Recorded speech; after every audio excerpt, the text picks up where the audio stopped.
Welcome to the Brew Crew Review Podcast, the show by fans for fans of your Milwaukee Brewers.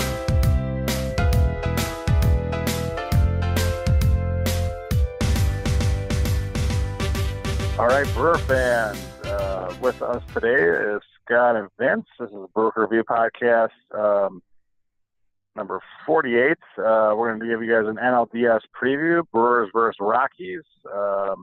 5-game NLDS series coming up. So we'll just quickly mention that the Cubs were ousted by the Rockies in the wild card game a day after the Brewers took the division from them. So the Cubs will be enjoying their off season while the Brewers will be playing through deep into October. Vince is going to be chiming in here in just a little bit. Yep, I'm here. Oh, awesome! Hey, Vince. Hey guys. Sorry, I'm late. Hey. Had a late meeting tonight, and yeah, so here I am. No problem. We just did the intro, so we're good to go. I guess to start us off, Brewers versus Rockies. I don't know if any of you guys want to give your overall thoughts on, I guess, what you think the keys of this series will be and who has the advantages, I guess. You know, I think that you start off by saying that the Brewers have the slight advantage just because we played them better in the regular season. So, the Brewers played them tough both series. We had one home, one away series, I believe, against the Rockies. And Scott, you can have Letitia look up your the exact stats, but I know the Brewers played them pretty heads up over the course of the year. So I think that just that track record plus the fact that the Brewers are going to be pretty well rested coming into this series and giving the guys in the bullpen a few days to recover. And the Rockies have not only had to play, a wild card game against the Cubs last night, which did go extra innings, but also remember that they played a game to win the NL West against the Dodgers, a one-game playoff, essentially, game 163, just like the Brewers had to do against the Cubs in the Central and lost that game to the Dodgers. So they've had a lot of travel. They've played a lot of baseball. They had an off day today, obviously, before the series starts tomorrow as we're taping this on Wednesday. But I think that bodes well for the Brewers. The Brewers were able to get back to Milwaukee several days ago. They've had, time to get their pitchers rested. And I really think that gives the Brewers a bit of an advantage, especially in a best-of-5 series. I think if it was best-of-7, it might be a little bit different story. And who knows? But I think the Brewers' offense matches up just as good against the Rockies as any other team. And I think that rest will help our pitchers be a little bit better off in this series against the Rockies in the best-of-5. Yeah, it should definitely be interesting. I guess the only thing, other than, like you said, having a playing game and then having it go 13 innings on top of it, the only solace that they might have is that they won't have any jet lag because they only had to travel 90 minutes to get up here from Chicago. So they didn't, have to fly cross country or anything like that. So travel-wise, it actually worked out pretty well for them. But yeah, I definitely agree. For them anyway. They beat us in fielding by far. They're just a better fielding team. They're a better hitting team. They're not as good of a pitching team as us. So, I think it really comes down to we know that our offense can go quiet from time to time. And like you said, with them going through as many arms as they did, we're going to have to definitely get some runs on these guys. I don't mean to just be a Brewers homer or Brewers fan here, but I do think that their offense has to be taken a bit with a grain of salt. Playing that many games, 81 games at Coors Field with that altitude, I think their offensive stats are, they're very impressive, and they do have a great offense, no question about it. I think that Nolan Arenado is one of the best players in baseball. But that being said, take it for what it's worth. They played a lot of games in Coors. Now, obviously, we'll play in Coors for at least one game of this series. But that being said, I still think that the Brewers' offense can match up with anybody, including the Rockies. Yeah, you guys make some good points. As far as the Rockies' offense goes, I'll say this. Obviously, Nolan Arenado, like Vince pointed out, is probably a top 5 player in the NL, and he'll probably finish for sure in that MVP voting. And even with the inflated numbers at Coors, he led it. He did lead the league in home runs, and he's consistently hitting over 300 for most of his career.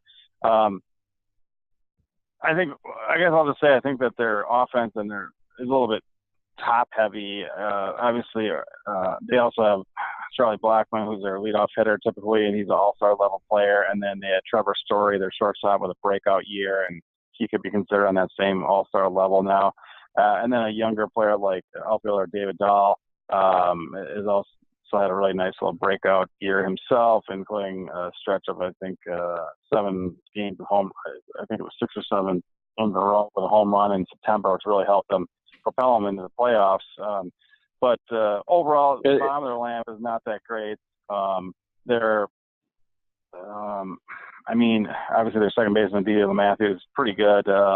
But overall, I think our lineup is from top to bottom is superior to them, and we have better depth, as we pointed out a lot of our podcasts. So when we do get into our bullpen switches and all that stuff, I think our depth on offense is superior to theirs, and I think overall, I would actually say we have a better offense than them. So I'll give us a slight edge in the offensive part of it. Pitching, like Vince pointed out, the starting pitching, I mean, I don't think their pitcher, Kyle Freeland, who did pitch in the wild card game, most likely will only get 1 start during this series, this 5-game series. If it goes that far, he'll probably only get 1 start. The rest of their pitchers are probably on par with our other pitchers besides Chacin, where they're, a potpourri of like search types, number 3 type starters, decent guys that had good years behind a good team, but overall there's nothing to really get, too scared about with their other pitchers, I think. Obviously, Jonathan Gray, I think we've had some success against, and especially at Miller Park, I believe. And, I think that German Marquez, I think that we've hit him very well too. So overall, I think that I'd almost say that we are starting pitching is almost a wash. And then you go over to, like Vince pointed out, the bullpen. I do believe their bullpen is stronger than the Cubs' bullpen, and that showed in the wild card game, but it's not as strong as ours. Ours is like one of the best bullpens built in quite a long time in baseball, period. And as good as the Rockies are, I think that they can, even their closer, Wade Davis, I know we've had some success against too. I remember Orlando Arcia, I think that was the beginning, toward the early part of this year, I think it was the beginning of May, where he had a walk-off against Wade Davis. And so, yeah, I really think that overall we have a better team, and I would predict that we're going to do very well in this series, even though, again, I'm very confident in the games in Miller Park. When we get into Colorado, it's one of those things where, it'll really test our bullpen, how good we're going to be in that altitude or whatnot. But overall, I guess another topic we can talk about before we get any type of quick season or series predictions is,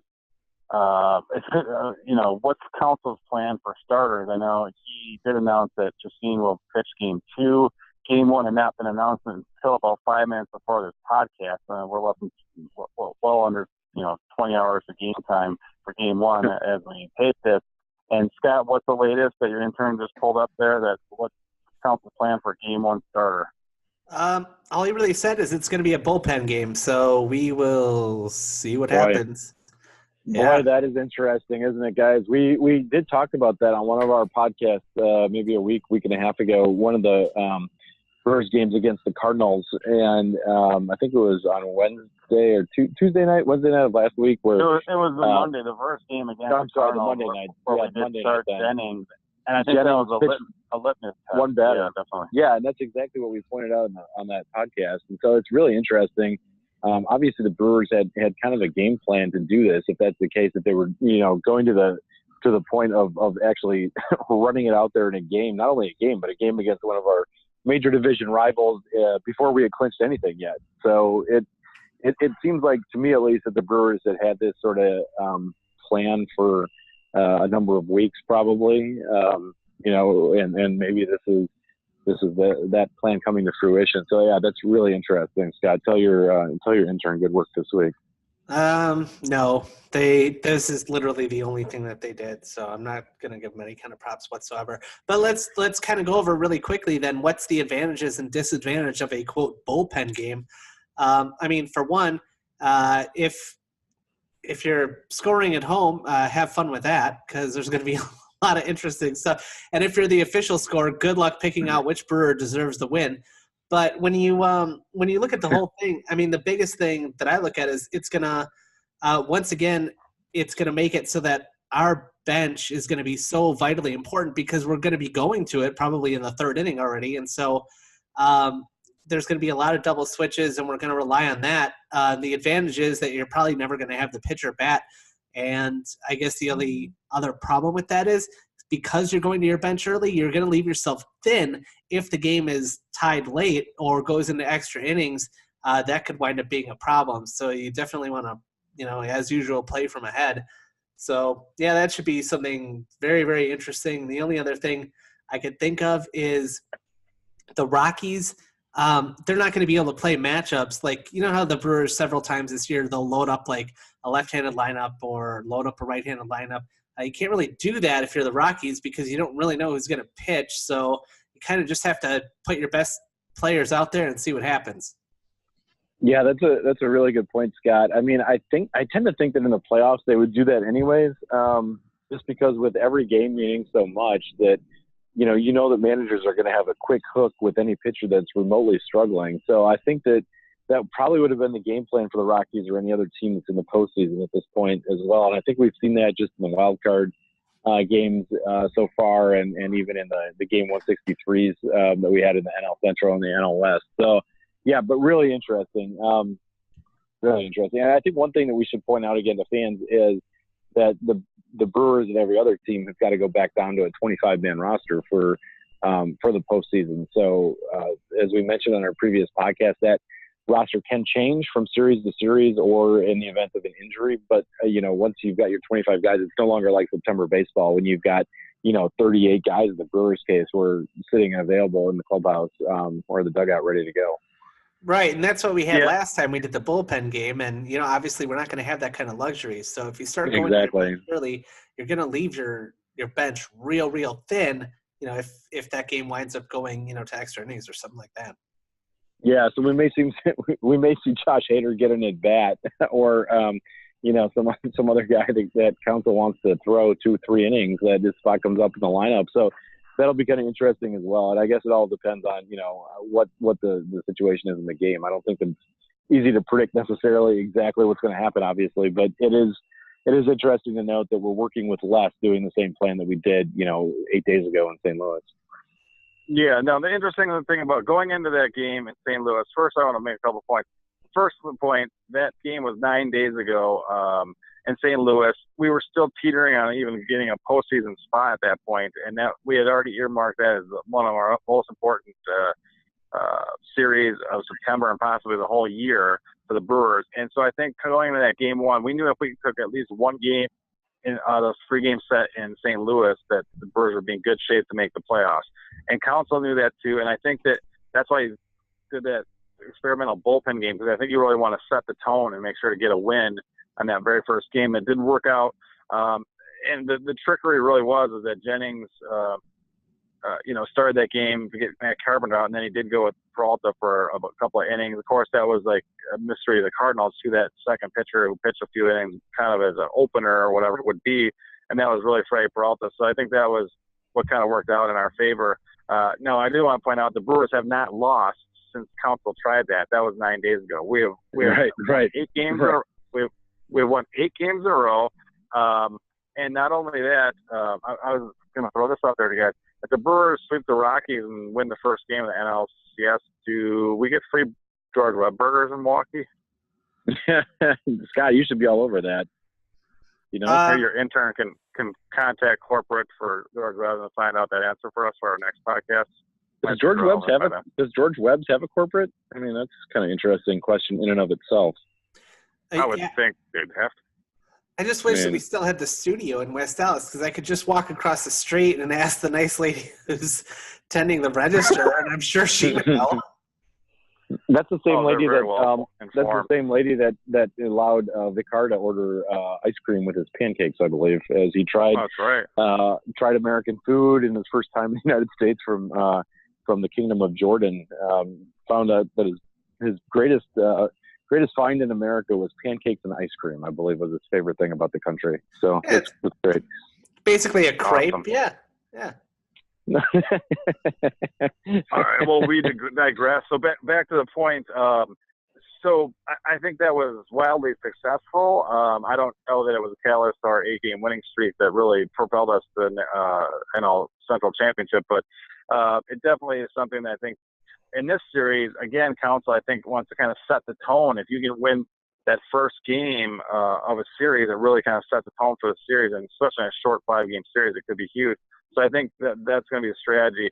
However, I do believe there's going to be a quote-unquote pseudo-opener, even if we start with a matchup for the first couple of batters, and possibly use a couple of relievers. I think there will be someone within that first 5 innings they'll pitch at least 3 innings. And I don't know if you guys want to take a stab at that guess. It could be Freddie Peralta again. It most likely could be, and probably will be Wade Miley. It could also be Chase Anderson if he's on the roster. Who knows? But I do believe someone will pitch at least 3 innings, especially with the fact that we're not going to have as deep of a bench like we did in September. So that's a great point. But I think overall, even at that beginning of the game, so their leadoff hitter is Blackman, who's a right-hand hitter. Their other middle-of-the-order hitters are Arenado and Story. They're both right-handers as well. So what that leads me to believe, I think, is Blackman left-handed or switch hitter? Yeah, I think he might be. Well, regardless, I think that I'm going to predict that Council is going to use a right-hander to get through the first time through the order of Arenado and Story, and then go to someone like Miley most likely. And what that'll do is if, again, it not only is winning this first game really important, but I think getting out to an early lead is really good, especially with a home crowd behind you, to really, propel us, to a victory. Because if you get behind, it's like taking the wind out of your sails on playoff games. I really noticed this. And looking at the Cubs fans' faces after we took that 3-1 lead in the 8th inning, when having to face Josh Hader for 2 innings, their fans, you could see in their faces, they're like, this is over. And it was. So, I think it's really important. I think so. It's kind of like setting the tone at the beginning of the game, at the beginning of the series, and that's why I think he's trying this again. I don't know if they'll be able to line up and do this at the beginning of each series going forward or anything, but it is what it is. So, it'll be interesting. It's a really good point. Did you get any information from our anonymous inside source, Tom Carter, who works in the Milwaukee Brewers ticket office, Craig, about any sort of the pitching matchups? Beyond the starter? TC thinks that, I just call him TC. I don't know, you guys aren't supposed to be calling him anything else, but he does think Wade Miley will pitch in the game tomorrow. He does. Okay. Game 1. So I don't know if that's, we'll see. I don't know if he's got inside information or if that's pure speculation, but that's a thought. So regardless of the bullpen game announcement, that's his take on it. Craig, if Wade Miley earns a postseason victory, will you commit on air on this podcast to write him a personal letter of apology? 1,000 words. What happens now? If Wade Miley actually picks up a win in a post-game scenario for the Milwaukee Brewers, will you write him a letter apologizing for doubting him that we can all put on our Twitter feed? If Wade Miley wins the game in the World Series this year, as a Milwaukee Brewer, I will write him a letter of apology on our Twitter. Absolutely. Okay, no, it has to be a personal letter with a stamp sent to him. But we'll put it on our Twitter. Like we'll take pictures. Yeah, it'll be handwritten letter if you win the World Series game as Milwaukee Brewer. Can't be typed. But okay, so only a World Series game, not a postseason game. Is that what you're committing to? Yeah, it's a World Series game, so I'll be more than happy to oblige. So anyway, kind of to keep this short, I don't know if you guys have any other points, so I kind of just want to throw out a prediction on how you think the series will go and how many games it'll go before we wrap it up for this podcast. Scott, do you want to maybe start off with that? Yeah. Yeah, sure. Why not? I'll say Brewers in 4. Pretty excited. I think we'll get out to an early lead, and I think we'll be able to hang that. Yeah, Scott, you stole my thunder. I'm going to say Brewers 3 games to 1. I think we're really hot right now. I think the team is going to continue to stay hot. I think we're really hungry for some postseason success, and all the cards are right there. So let's do it. 3 games to 1, Brewers. By the way, I just want to throw in really, really quick. I cannot attribute who actually said it. It was someone on our Twitter feed that was very funny. For the wild card game last night, they tweeted their prediction: Rockies in 1. So. Awesome. I'm going to go Brewers in 5. I think it'll be a great series. But I think you guys are pretty spot on. The Brewers could definitely win it in 4 games or less. But I'll just go with 5. And then I'll look forward to the next round, which will be the National League Championship Series, and either against the Dodgers or Braves. So I'll be following that series closely as well as we move forward. So it's October. Great. And the Brewers are playing baseball, so what a season it's been, and we're going to enjoy the ride as we go on. So I know the listeners out there in West Dallas have been hanging on every podcast, but we appreciate you tuning in all year long.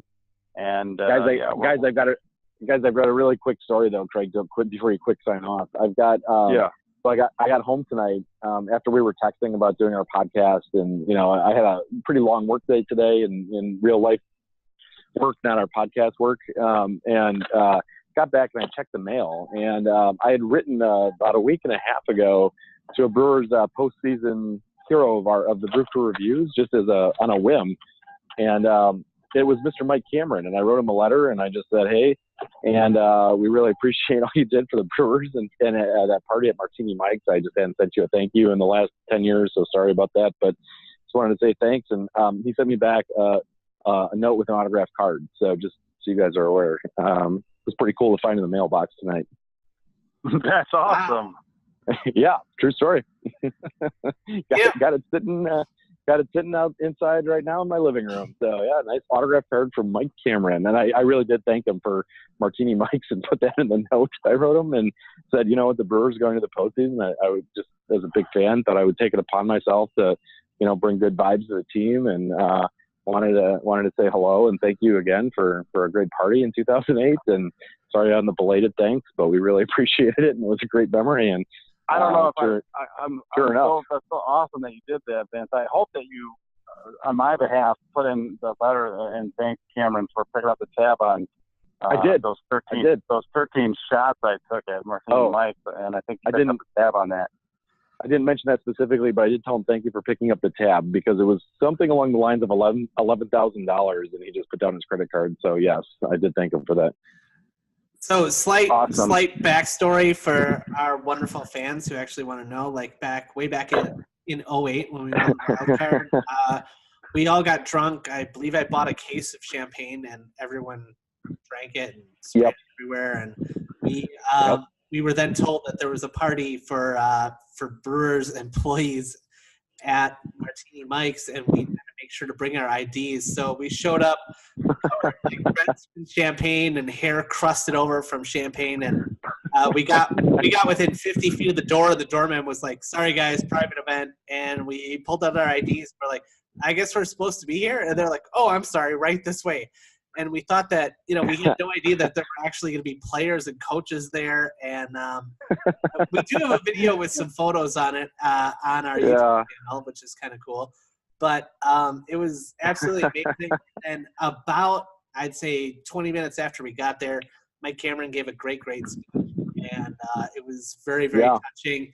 And he was legitimately emotional about it. And it was just great, passionate speech. And then he ended it with "Everything's on me tonight." And the bar absolutely flooded, and we drank till our liver's content. Yeah, and Robin Yount was there, Mark Adonasio, Dale Swain. I mean, it was like a full crew of Brewers legends. At one point in the night, I got bounced like a basketball on the dance floor by CC Sabathia, and he bounced me so hard I kind of did a little spin, and I'm 6'1", and he towered over me, and he pushed me a little bit, and I ran into Prince Fielder, who was dancing right by that. So it was a pretty special night for Brewers fans, and Mike Cameron was certainly a big part of that. And I think that Mr. Chad Collins, our host, is he on tonight? No, I guess not. He ran in. No, he could not make it tonight. He ran into was it Bill Hall in the bathroom or Manny Parra? Anyways, there were some great stories coming out of that evening. But thought you guys might appreciate that. And then the other quick tidbit on this week is that we'd like to send a shout out, if he's listening, to another member of that team, Mr. Tim Dillard, who he exchanged some messages with us on Twitter and thanked us for our support. And I decided to write him this week as well, and he did write back. So Tim is, I think, a fan of our show. He's appeared on the show several times, and it was great to hear back from him directly. So, anyways, props to Mike Cameron and Tim Dillard tonight. Yes, and we really look forward. We've enjoyed all those years that Tim Dillard has somehow still hung on and been part of the Brewers organization, and I almost think that he'll have some type of a role with the organization after his playing career is over, in other parts of the broadcast booth, possibly, where he's already dabbled a little bit, possibly social media stuff. Who knows? But what a great man Tim Dillard is, and we've really enjoyed his minor league and Brewer major league career up to this point. He's awesome. So. Absolutely, and that just is another quick reminder too to if you're listening to this, make sure you give us a follow on Twitter. We are Brew Crew Review 1 on Twitter. You'll find us. Craig, just for your edification, we are Scott and I monitor the social media page, looking over the work that our interns do, and we're what are we at now, Scotty? 330 something or so followers. We've picked up quite a few followers here again this past week, so we're slowly but surely growing our Twitter and social media accounts, so make sure to give us a follow and feel free to send us your questions. We will try to get to them. We do get quite a few, but we've got postseason baseball to discuss first, but we'd love to hear from you. Make sure you send us an email at brewcrewreviewpodcasts with an S at gmail.com. And definitely check out the YouTube channel too. Craig actually put in a lot of work to make a pretty awesome hype video for the Brewers season. That's right. Pretty awesome too. Had some really great footage in there, so definitely worth checking out. And you did too, Scott. Yeah, and you did too, Scott. You made one as well. So yeah, lots of fun stuff. We're trying to put it out there and just have fun with our fans. And as Tim Dillard said to me, the whole point of all of this is to have fun. And baseball is supposed to be a fun game. It kind of goes back to what our old boss, the Brewers, John Barnes, used to say, that you're working at a baseball stadium, have some fun mentality. And I think that's really important. And this Brewers team kind of encapsulates that. So we're trying to do the same thing in our podcast here with you guys. So love to hear back from our fans. Awesome. Well, I feel like this is going to be a long, enjoyable ride through the postseason this year. So hopefully, as long as the Brewers cooperate, we'll be coming back to you with our next podcast. It'll be a NL National League Championship Series preview, and the next podcast after that, a World Series preview, and then the next one after that will be a Brewers Championship Parade preview. So let's keep it going, Brewer fans, and everyone in West Dallas, you stay classy like you have been, and continue keeping on, and let's go Brewers. Go Brewers, guys. Stay classy, Wisconsin. Go Brewers. Brewers.